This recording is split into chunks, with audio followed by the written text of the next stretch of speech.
Hey guys, welcome back to Previa Alliance. This is Sarah. And Whitney. We are so excited about today, and we're going to talk about our inner child. Yes. I feel like this is something that prepares you for motherhood to even know about this topic Agreed. because motherhood, our journey to it, Mhm. pregnancy, postpartum, it will bring out our fears, our past Mhm. traumas, basically our attachments to things we didn't even know about. Absolutely. So you may be like, okay, what is inner child? Yeah. So inner child is what we call it is a modality that Mhm. we can utilize in therapy. And if you look it up on YouTube, you can look up inner child or internal family systems by Dr. Richard Schwartz. He is kind of the founder creator of this modality. And what it is, your therapist does a guided meditation with you. And during this time, your eyes are closed. So you're kind of having mental imagery, if you Okay. want to think about it like that. And during this, your inner child can be anywhere between like preschool, kindergarten age, could be like an older elementary school age, so maybe like 8 or 9 years old, could be preteen, it could be your high school version of you, could even be college version of you, but it is some younger version of you, a past version of you. And what you're doing is you're actually wanting to connect with that part of yourself Okay. because some of the things that we do, some of the things that we have a fear about as adults are rooted into our childhood, and we honestly don't understand that connection till we go through this. So it's like I can relate to like so say if your dad left you Mm-hmm. or there was a super traumatic to you or Yes. event, right, in your Mm-hmm. life that happened, say Yeah. when you're like 8 or 9, Mm-hmm. and maybe you feel like people are always going to abandon you Yeah. or leave you. Mm-hmm. And you're like now as an adult or a mom, pregnant, Yeah. and you have this fear Yes. and you're like, Where's this where is coming coming from? from? Why am I like this? Yeah. So when you're, and this is going to sound weird, so listeners, I understand that this sounds a little out of the box. It's fine if you think that. But when you're talking to your inner child, you ask them, what are your needs? What's something that you really wish could or would happen for you? What is something I can do to help you? More often than not, a lot of times your inner child will tell you that they feel that they have a need for safety or security. Okay. Stability tends to be a big one. One with my inner child was predictability. Another thing is loneliness. So often people are very, very lonely when they're children. It's like they have friends, but they don't have a very close friend. Or if their parents get divorced, or heaven forbid, their parents have passed away and now they're living with a relative or they're in foster care, things of that nature, that's going to come up. Okay. So you ask your inner child, how can I provide that to you? So, for example, I never really thought of my childhood as traumatic. Me either. Yeah. Like, my parents are still married. I mean, I got spanked as a child when I disobeyed, but I was never beaten. Right. I was never yelled at. Things were never thrown at me. Things were never thrown in my house. So, again, I never felt like I had a traumatic childhood. So looking back, you may be like, there wasn't anything that you Oh, for specifically sure. could say, Oh, yeah. this was part of my past and I know this is Absolutely. why. Right. Yeah, I never can be like, oh, that was a traumatic event unless it was like an injury I got playing a sport. Right. You know what Yeah. I mean? So nothing in my childhood just stuck out like a big old red flag.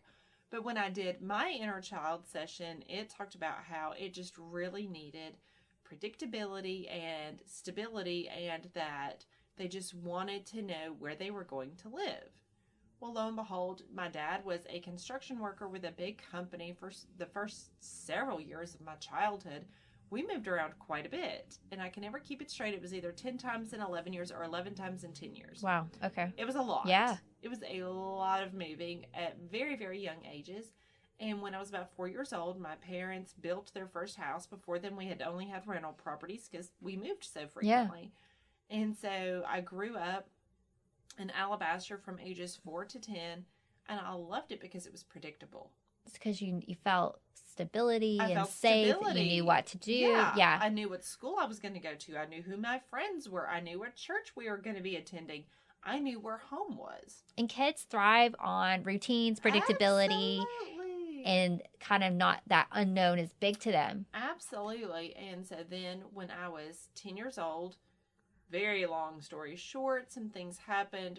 The neighborhood that my parents lived in got bought out by a corporation type thing.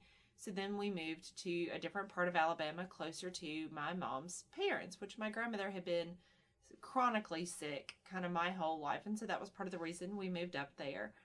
And so the reason my inner child is like, I need to know where we're going to be, is because we have moved around so much. Well, now as an adult, I will tell you, I may not love the house we live in, but I'll die before we move.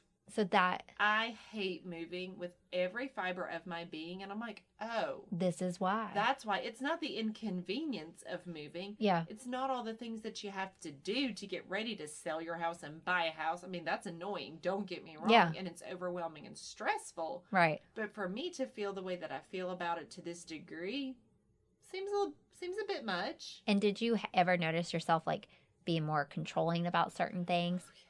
Okay. Absolutely. So when you did this inner self, did you feel, when you bring yourself back to it, you're young Whitney, and you're being told you have to move again, or we're moving again, did you feel any, like, I remember some of these events in my childhood, again, nothing traumatic, but maybe embarrassing events, right?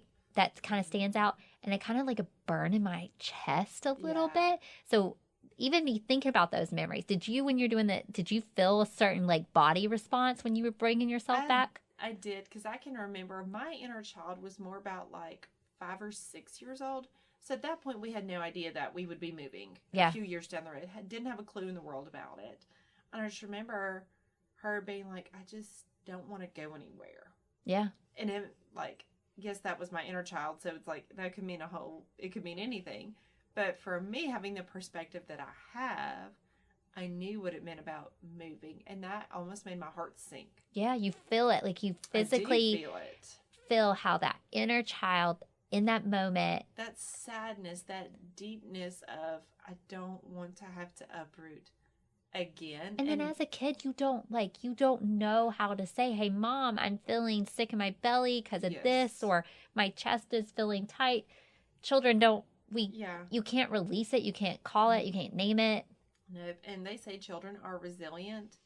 Children are adaptable. Yeah. And that is a trauma response. Yeah. Because it's hard looking back and you see your younger self and you, like you said, you adapt, you learn how to maybe just process it. Yeah. And then you look at yourself now. It's your adult. You're pregnant. Have a baby, you have a toddler. Oh, yeah. And it comes up. It sure does. Because let me tell you, I have absolutely no desire to move my children around. I want them to be able to say, I've had some of the same friends since kindergarten. Yeah. When they graduate high school. Now I know when they go to college, that's just a totally different story. Life pretty much changes with your social circle once you go to college. But I don't want us to be like, okay, so next year you're going to be going to this school and it's halfway across the state, or we're in a different state. I don't want that for them. Right. I want to be like, no, this is where we're going. Yeah. Like, we're staying here. Even if we move houses, like, I want them in the same school system, not because we have this just like incredible school system. It's because that's what they know. It's what we know. Right. So when you did that inner self, inner child work, how did you feel after? I honestly felt, this is going to sound a little cliche and that's not my intention, but I felt kind of enlightened. Did you feel like lighter at all? I don't know if lighter is the right word. I felt like I was much more self-aware. Right. I felt like it helped me understand why I do the things that I do a little bit, why I feel so strongly about not wanting to move around with my kids. Yeah. And like the house that we're in is not our forever house, but whenever we do move, you're going to really prep your kids. We're going to prep our kids and we're going to try our darndest again to stay in the same area. Yeah. So what is some other, so yours was the moving. What's some other things you see in your clients and moms, I guess, that's like, they look back and it's like, maybe you do X and this would be kind of a spotlight to maybe they should explore the inner child. What is some? So I see frequently with the oldest child, how they wish that they could just be a kid. So just the freedom. The freedom to be the kid, not be a second parent, second or third parent, second mom. Or maybe be more playful. Yes, that's a big one. Because oftentimes, especially with older children, but not exclusively to that, they never felt like they really got to embrace their childhood. Yeah. They never felt like they had the freedom to just be a child 100% of the time. So how does that come out in motherhood? So this is going to sound a little weird. What I tell clients to do is if they have 5 minutes, even if they bring their kids, go to the park and go get on a swing. And just play. And just play. Or go down a slide. Yeah. Play. Let yourself loose a little bit. Give yourself permission to be childlike. Okay. To view the world the way your child views the world. And yes, we do need to give our kids responsibilities. We need to teach them those things, but give them age-appropriate responsibilities and not a ton. Okay, yeah. Like I have a 5-year-old, she loves to help set the table. Okay, you can go put the plates down at the table. Yeah. That's great, that's fine and dandy. But am I going to make her mop the floors as well? No. And dust? And do some laundry? And do her homework? Right. No. Because when she gets home from school, she needs some playtime too. Yeah. So if she enjoys setting the table or if she enjoys feeding the dog, okay, I'll let you have those couple of responsibilities. But yeah, be a 5-year-old. What about abandonment? I feel like that's a huge one that pops up. It is. And so abandonment can be from either parent. I know a lot of people specifically think of their dad abandoning them. It can be mom or dad. It could be if you have a sibling that's significantly older than you and they just go to college. Okay. And you feel abandoned by them, even though it's kind of the natural life cycle of things. So oftentimes in those inner child sessions, your inner child tells you that they feel lonely. And then as a mom, how would that be showing? If you're experiencing abandonment, how would like a mom, would she be overly attached to her child and like not want to separate? Would she have like extreme fears of her partner leaving her? Like how does that kind of show when you're in pregnancy postpartum? You could kind of see it as like an intrusive thought. Okay. So losing people, whether that means that their spouse up and leaves them for something or death, as morbid as that sounds, they are very kind of helicopter parent. Okay. Which, we can all be helicopter parents to a certain degree. We do live in a crazy world. Yeah. So it's not like I just take my kids to the trampoline park and I'm like, deuces, I'll come back and get you 2 hours. No, I'm not going to do that because I don't know who's going to take my child home. Yeah. So we keep tabs on our kids, yes. But the helicopter parent that won't let anybody help at all. Okay. Without good reason. Let me throw that little contingency in there. Yeah. Because you may be thinking, okay, I can't trust my family with my child, though.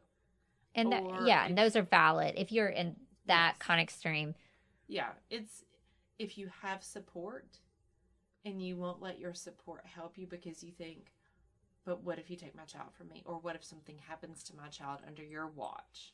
And I think perfectionism is another big one. Yes. So perfectionism is very type A personality. Yeah. It's also anxiousness. So perfectionism is a way that we try to control the world around us.